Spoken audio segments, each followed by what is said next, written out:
दो दोस्त थे, अमित और राहुल। दोनों ने साल 2021 में बिल्कुल एक ही दिन म्यूचुअल फंड में अपनी 10,000 रुपए की एसआईपी शुरू करते हैं। उसके 5 साल बाद यानी कि 2026 में दोनों अपना अकाउंट खोलते हैं। तो अमित का पैसा लगभग 2 गुना हो चुका होता है, लेकिन राहुल का पोर्टफोलियो 30% के नुकसान में लाल रंग से रंगा होता है। तो ऐसा क्यों हुआ, जबकि दोनों ने पैसे बिल्कुल एक ही दिन लगाए थे? इसका जवाब छुपा है म्यूचुअल फंड के उस सबसे बड़े जाल में जिसे 95% लोग कभी समझ ही नहीं पाते। लोग बिना सोचे समझे सिर्फ रिटर्न का ग्राफ देखकर अपना पैसा किसी भी फंड में डाल देते हैं। उन्हें यह भी पता नहीं होता कि उनका पैसा बाजार के किस हिस्से में जा रहा है। अगर आप इस नुकसान से बचना चाहते हैं तो आपको सबसे पहले इस खेल की जड़ को समझना होगा, जिसे कहते हैं मार्केट कैपिटलाइजेशन, शॉर्ट में मार्केट कैप। आसान शब्दों में कहे तो इसका मतलब होता है कि आज की तारीख में अगर कोई पूरी की पूरी कंपनी को खरीदना चाहे तो उसे बाजार में कितने रुपए देने होंगे। इसका एक सीधा सा फॉर्मूला है, उस कंपनी के कितने शेयर बाजार में है उसे एक शेयर की आज की कीमत से मल्टीप्लाई कर दीजिए। मान लीजिए बाजार में किसी कंपनी के 1 करोड़ शेयर है, उसके एक शेयर की प्राइस है 200 रुपए, तो उस कंपनी का मार्केट कैप हुआ 200 करोड़। भारत सरकार की संस्था सेबी ने इसी मार्केट कैप के आधार पर पूरी स्टॉक मार्केट की कंपनियों को लाइन से खड़ा किया हुआ है। उन्हें 3 मुख्य भागों में बांट दिया गया है, लार्ज कैप, मिड कैप और स्मॉल कैप। आज के इस 15 मिनट के वीडियो में हम किसी किताबी परिभाषा की बात नहीं करेंगे। हम इन तीनों कैटेगरीज के बिजनेस मॉडल, उनके इतिहास, उनके काम करने के तरीके और उनके सबसे बड़े खतरों का पूरा पोस्टमार्टम करेंगे। इस वीडियो को देखने के बाद आप खुद तय कर पाएंगे कि कौन सी कैटेगरी आपके पैसे को कई गुना बढ़ा सकती है। तो चलिए चलते हैं पहले भाग पर।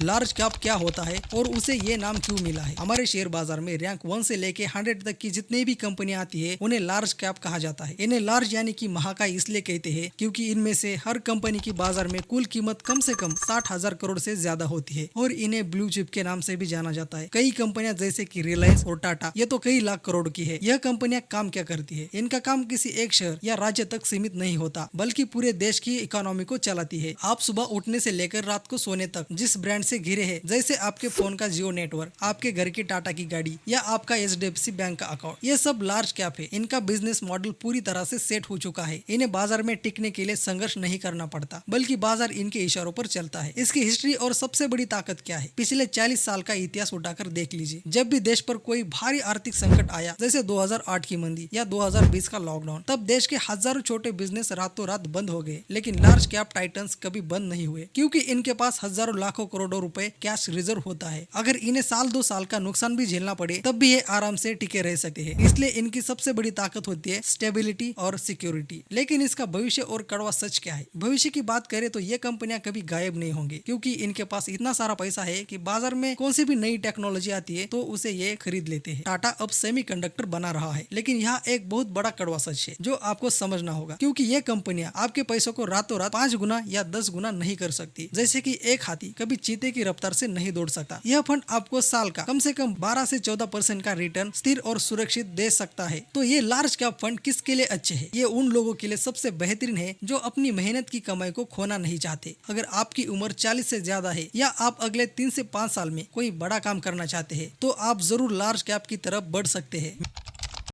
मिड कैप क्या होता है और इसे ये नाम क्यों मिला है? शेयर बाजार में जो कंपनियां 101 रैंक से लेकर 250वीं रैंक के बीच में आती है उन्हें मिड कैप कहा जाता है। मिड यानी कि मध्यम आकार की कंपनियां। इनकी बाजार में कुल कीमत लगभग 20,000 करोड़ से 60,000 करोड़ के बीच में होती है। ये ना तो रिलायंस जितनी बड़ी होती है, ना ही किसी गली मोहल्ले के स्टार्टअप जितनी छोटी। ये काम क्या करती है? इनका बिजनेस मॉडल क्या है? इनका एकमात्र काम होता है एग्रेसिव ग्रोथ। ये कंपनियां अपने बिजनेस को पूरे देश में फैलाने के लिए दिन रात काम करती है। चलिए टाटा ग्रुप की ट्रेंड का ही उदाहरण लेते हैं। कुछ साल पहले ये एक साधारण मिड कैप कंपनी थी, लेकिन उन्होंने ज़ुडियो ब्रांड के जरिए पूरे भारत के फैशन मार्केट को बदल दिया और हर शहर में अपने स्टोर खोल दिए। मिड कैप कंपनियां वही होती है जो आज पूरी ताकत से लड़ रही होती है, ताकि वो कल की लार्ज कैप यानी बाहुबली बन सके। इसकी हिस्ट्री, फ्यूचर और सबसे बड़ा रिस्क क्या है? यदि आप इतिहास का अध्ययन करेंगे तो पाएंगे कि जो भी आज बड़ी कंपनी है वो कभी ना कभी मिड कैप के दौर से गुजरी हुई है। भारत एक डेवलपिंग कंट्री है, इसलिए यहाँ मिड कैप कंपनियां का भविष्य बहुत उज्जवल है। रिटर्न के मामले में ये लार्ज कैप को बहुत पीछे छोड़ देती है। औसतन 15 से 18% तक का सालाना कंपाउंडेड रिटर्न आराम से देती है। लेकिन यहाँ एक बहुत बड़ा रिस्क छुपा हुआ है। इन कंपनियों के पास लार्ज कैप जितना पैसा नहीं होता, इसलिए जब बाजार में कोई बड़ी मंदी आती है तो इन कंपनियों के शेयर लार्ज कैप के मुकाबले कई ज्यादा तेजी से टूट जाते हैं। अगर लार्ज कैप 10% गिरेगा तो मिड कैप 25% तक गिर सकता है। तो अब सवाल ये आता है कि मिड कैप आखिर किसके लिए बना हुआ है? ये उन इन्वेस्टर के लिए सबसे बेस्ट है जो मार्केट में एक स्वीट स्पॉट यानी संतुलन ढूंढ रहे हैं। इसका मतलब ये है कि वो थोड़ा बहुत झटका झेलने के लिए तैयार है, लेकिन उन्हें बदले में तगड़ा और दमदार रिटर्न चाहिए। अगर आपकी उम्र 25 से लेकर 35 साल के बीच है और आपके पास निवेश करने के लिए कम से कम 5 से 7 साल का लंबा समय है, तो मिड कैप आपके पोर्टफोलियो का दिल होना चाहिए। ये बिना आपको किसी दलदल में डाले आपके पैसे को बहुत तेजी से बढ़ाने का दम रखती है।